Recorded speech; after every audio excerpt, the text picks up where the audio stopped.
probeer jou bietjie indink hoe dit lyk as 3000 mense tot bekering kom. Dit is wat Lukas skryf daar in Handelinge 2 vers 41. Maar dit is vir ons moderne mense eintlik onmoontlik om ons presies in te dink in hoe die eerste gemeente daar in Jerusalem gelyk en gefunksioneer het.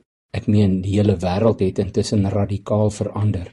Van 'n baie eenvoudige eerste eeuse leefstyl waar 'n kameel die vinnigste vervoermiddel vir rykes was, tot supersoniese vakansievlugte die ruimte in.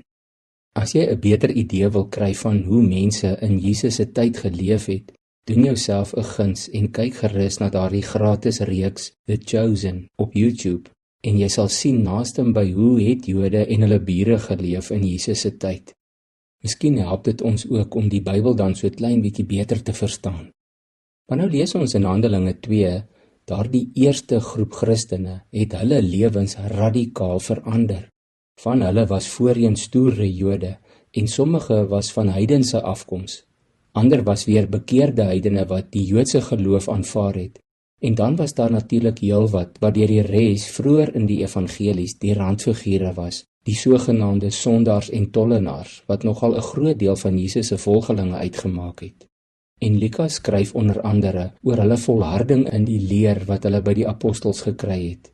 Ons mag nooit ons leergierigheid oor die Bybel en oor Jesus Christus as ons voorbeeld en ons leidsman verloor nie. Doen jy nog Bybelstudie? Het jy al 'n goeie studie gemaak van Jesus se lewe? 'n Mens sou dit tog verwag van iemand wat sê hulle het hulle lewe aan die Here gegee. Iemand soos ek en jy wat sê ons is volgelinge van Jesus. Hoe goed ken jy die Jesus wie jy sê jy navolg? As ons ernstig is oor wie ons Here en Koning en Leidsman is, dan moet ons hom en sy manier van dink en doen goed bestudeer. Ek wil seker wees ek volg die regte voorbeeld.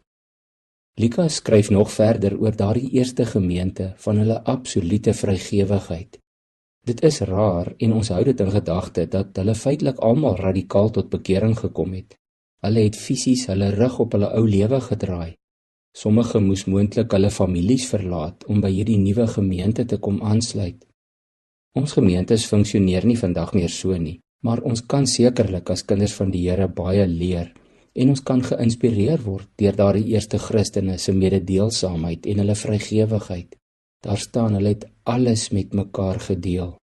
Ons is nou deel van die liggaam van Christus, van die familie van God. En vrygewigheid is een van God se karaktereienskappe. Kom ons bid saam.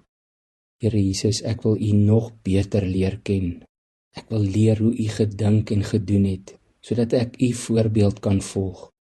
En ek wil ook leer by daardie eerste gemeente van mededeelsaamheid en vrygewigheid en leergierigheid. Dankie dat ons kan weet, U Gees wat in ons woon, help ons elke dag ook daarmee. Ons prys U naam. Amen.